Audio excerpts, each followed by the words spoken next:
আফ্রিদি অনেক অন্যায় করেছে। আফ্রিদি ফালতু একটা ছেলে, আফ্রিদি নোংরা একটা ছেলে।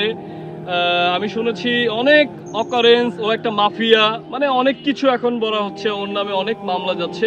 কোটি টাকা দিয়েও চাইলে তৌহিদ আফ্রিদি এখন বের হইতে পারবে না, কারণ তার নামে অনেক মামলা যাচ্ছে, অনেক মামলা যাচ্ছে, চাইলেও এখন বের হইতে পারবে না। আসলে টাকা দিয়ে সবকিছু হয় না। প্রিয় দেশবাসী, সবাইকে আসসালামু আলাইকুম।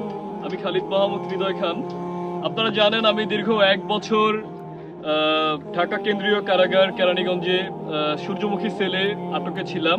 আমাকে স্বরাষ্ট্র মন্ত্রণালয় থেকে 24 ঘন্টা লকআপে রাখা হয়েছিল এবং ডিটেনশন যখন শেষ হয়ে যায় এরপরেই হচ্ছে আমাদের তৌহিদ আফ্রিদি নামে তাকে আপনারা চিনেন।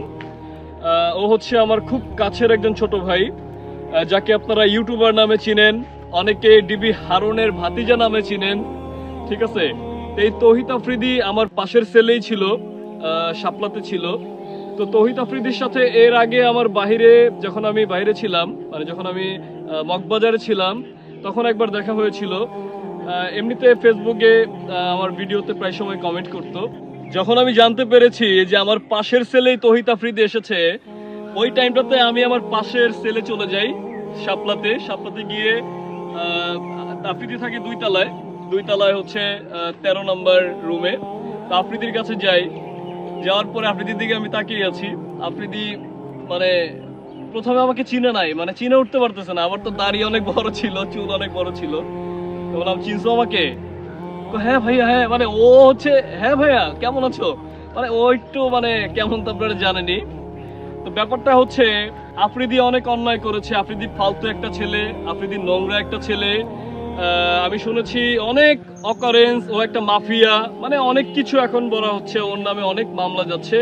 আসলে আমরা কেউ কিন্তু ভুলের ঊর্ধ্বে না, আমরা কিন্তু মানুষ মাত্রই কিন্তু ভুল, আমাদের কিন্তু ভুল হয়।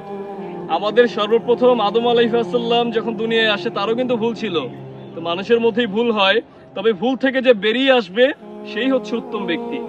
আফ্রিদি এমন একটা ছেলে, ওর সাথে না মিশলে আপনি বুঝতে পারবেন না।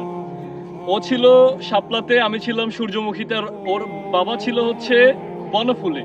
ঠিক আছে, তো বিষয়টা হচ্ছে একটা মানুষ ভুল করতেই পারে, মানুষের মধ্যে ভুল থাকবে, মানে প্রত্যেকটা মানুষের মধ্যেই ভুল হয়। ঠিক আছে, এখন যখন আমার জামিন হয়, এবং আমার তো জানেন আপনারা আমি আটকাদেশে ছিলাম, যে জামিন হলেও আমি বের হতে পারবো না।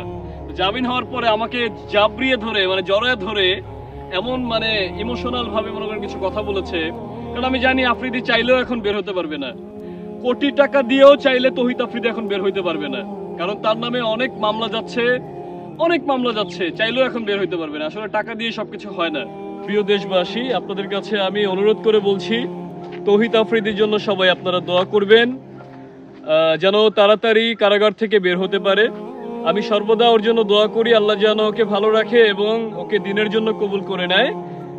ওর বাবা এবং ওকে দুজনই যেন খুব তাড়াতাড়ি মুক্তি পায়। জেলখানায় অনেক মানুষ কষ্টে আছে, সবার জন্য আপনারা দোয়া করবেন। ভালো থাকবেন, সুস্থ থাকবেন। ভিডিওটা শেয়ার করে তৌহিদ আফ্রিদিকে যারা ভালোবাসেন তারা অবশ্যই ভিডিওটা শেয়ার করে সবাইকে দেখার সুযোগ করে দিবেন। আর ভাইয়া তৌহিদ আফ্রিদি, আমি জানি তুমি আসবা একদিন এবং ভিডিওটা দেখবা। ঠিক আছে, তো সবাই ভালো থাকবেন। আল্লাহ হাফেজ।